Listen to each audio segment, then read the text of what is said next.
Betapa senangnya hati istri ketika suami menelpon dari Jakarta. Adinda, ya Kanda, abang sudah sampai di Jakarta, acara luar kota. Di mana tinggal? Di Hotel Syariah. Alhamdulillah.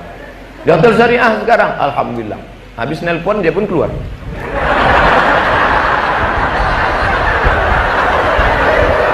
Masya Allah. Jadi kebahagiaan seorang istri adalah ketika dia melihat ada kesetiaan luar biasa. Andai pun terpisah, biarlah terpisah karena kematian. Biarlah berpisah karena mati. Jangan seperti yang tertulis di gerobak truk. Bukan perpisahan yang kutangisi, tapi caro nandak lama. Na'udzubillah. Suatu ketika saya khutbah Jumat. Khutbah Jumat di Masjid Namirah. Biasanya dalam hidup kalau perkara itu berkesan baru kita ingat setengah mati. Ingat luar biasa. Habis khutbah saya pun turun ke bawah, datang bapak-bapak kekar memeluk saya. Saya khawatir juga orang kekar memeluknya. Karena kemarin yang tertangkap LGBT itu kan yang kekar-kekar. Ini apa ya? Setelah itu menangis. Ustaz Somad, iya, ada yang mau saya bicarakan. Takutnya kalau di pengajian nanti tak bisa. Ini habis khutbah Jumat. Saya mau tanya, bisa kita bicara 4 mata? Saya bilang jangankan 4, 3 pun bisa, apa namanya? Setelah jamaah cabut barulah dia. Begini Pak Ustadz, ya, istri saya ini kerja di kantor dinas. Terus lalu kemudian dia akrablah dengan pegawai, karena dia lebih sering ketemu pegawai di kantornya daripada saya. Dia berangkat pagi jam 8, 9, 10, 11, 12, 1, 2, 3, 4 8 jam dengan suami orang. Sementara dengan suaminya kadang 8 menit. 8 jam dengan suami orang, bersolek dengan suami orang, makan dengan suami orang, minum dengan suami orang, pulang ke rumah, jumpa suami asik main HP. Nampak suami duduk, bukan ditegurnya, abang mau minum apa? Enggak, difotonya pula suaminya. Suamiku sedang merisau. Kasihan, kasihan, kasihan. Akhirnya Pak Ustadz, ini malu aku menceritakannya Pak Ustadz. Lanjutkan, lanjutkan. Apa ceritanya? Rupanya Pak Ustadz yang selama ini saya antar dia ke airport jalan sama ini, pernah kami jalan sama ini, rupanya dia sudah berselingkuh sama itu 2 tahun lamanya Pak Ustadz. Saya bilang stop, jangan kau lanjutkan. Aku tak sayangkan mana. Tak sampai hatiku mendengar. Yang sampai meleleh. Aku orangnya lembut, meleleh air mataku nih. Jadi apa saran Pak Ustadz? Apakah ku tinggalkan dia atau ku lanjutkan? Saya bilang putih hitam. Kalau kau bisa menerima dia, terima apa adanya, terima putih. Suruh dia bertobat, kalian ukur. Jaga anak-anak. Kalau tak bisa Pak Ustadz, kalau tak bisa kau ambil hitam, kau ceraikan dia dengan baik. Jangan abu-abu. Kalau putih katakan putih, kalau hitam katakan hitam. Kan ada lagunya itu kan? Tapi kalau tidak, jadi gimana Pak Ustadz? Jangan cepat-cepat ambil keputusan, merenung dulu agak seminggu 2 minggu, istikharah. Apa namanya? Istikharah cinta. Usolli sunnatal istikharah cinta rakaatain lillahi ta'ala. Kulanjutkan apa tidak? Akhirnya setelah itu Pak Ustadz, nampaknya bisa kulanjutkan. Bisa kau lanjutkan? Bisa. Gimana caranya? Saya akan sholat tahajud dengan dia, saya akan perbaiki ini, pokoknya masa lalunya itu tidak akan saya pikirkan. Mantap, mantap. Memang kau laki-laki gentleman. Akhirnya sebulan sesudah itu datang lagi ke saya, tak bisa kulanjutkan Pak Ustaz. Katanya dulu bisa. Asal aku makan terbayang selingkuhannya. Asal aku mau tidur terbayang udah dia apa-apanya lebih niku udah digarapnya, udah digarapnya lah sawahku gitu. Akhirnya teman-teman tak bisa Pak Ustaz. Ternyata laki-laki tak bisa dipengkhianati. Pengkhianat cinta namanya. Itulah kenapa orang di Jakarta itu kalau menikah, kebetulan kawan saya ada menikah di Jakarta, bawa-bawaan kue-kue, saya tengok di depan ada roti buaya. Kenapa roti buaya? Saya tanya, Bu, ya, kenapa orang Betawi ini kalau nikah ada roti buaya? Ustadz Somad, binatang yang paling setia tak pernah selingkuh adalah buaya.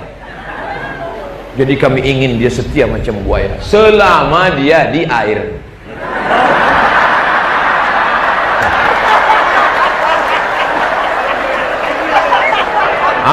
Asal sudah dia naik ke darat,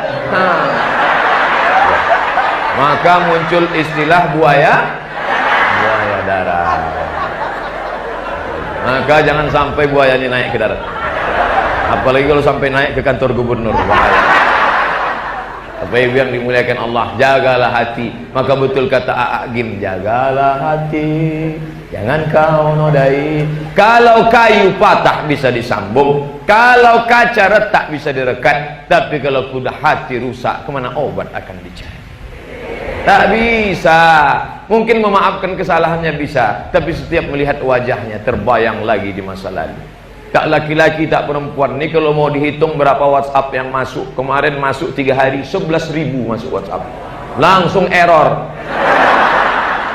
HP error, Telkomsel pun memblokir, telepon tak bisa, SMS tak diangkat. Jamaah pun datang komplain, Ustaz Somad, kenapa telepon tak diangkat, SMS tak dibalas? Emang Siti Badriah? Enak aja, saya kena blokir. Akhirnya sudah lapor ulang, betul ini Ustaz Somad, betul. Kenapa bisa terjadi begini? Saya pun tak tahu. Kenapa orang menelpon saya? Tapi isinya terlalu banyak pengaduan. Suami mengadukan istri, istri mengadukan suami. Semuanya ngadu ke saya. Apa tak pusing kepala saya? Ustaz Somad, saya seorang perempuan solihah, orangnya baik, anak sudah 2, tiba-tiba tak disangka HP suami saya tinggal. Begitu saya tengok rekaman dia dengan pacarnya Pak Ustaz, hancur banget.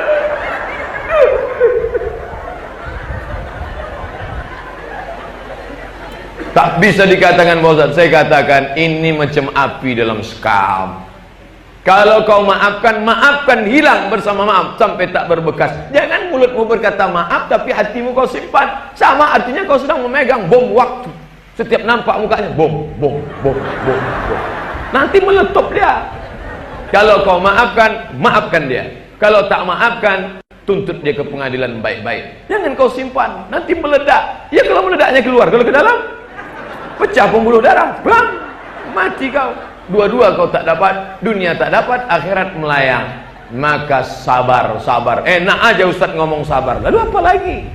Hanya 2 pilihan. Kalau kau maafkan, maafkan. Kalau kau tidak, kau gugat dia ke pengadilan. Dulu laki-laki ini sudah diikat tuh, betul? Banyak ibu yang tak ingat kan? Makanya waktu akad nikah itu tengok apa kata Pak Kua. Berikut ini pembacaan sirat taklik oleh mempelai pria. Jika saya meninggalkan istri saya 3 bulan lamanya berturut-turut, tidak memberikan nafkah zahir dan batin, atau menyakiti fisiknya, atau berselingkuh, atau bla bla bla bla, maka dia mengadu ke kantor pengadilan agama, hakim menjatuhkan talak 1 kepadanya, maka jatuhlah. Itu pesan laki-laki diikat. Suami-suami ibu ini sudah diikat. Yang macam-macam dia. Tapi sekarang perempuan banyak tak ingat itu, karena ketika duduk di pelaminan dia asik selfie.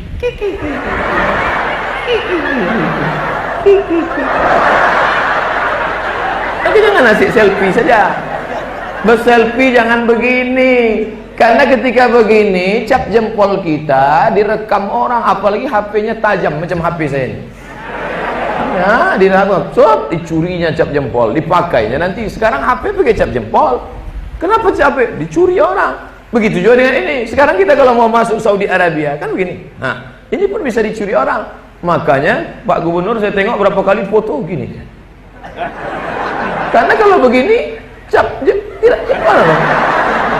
tidak bisa dicuri orang. Mana bisa dia curi? Tapi ada makna lain. Beliau foto begini, rupanya 1 untuk selamanya. Masya Allah. 1 untuk selamanya Pak Ustaz.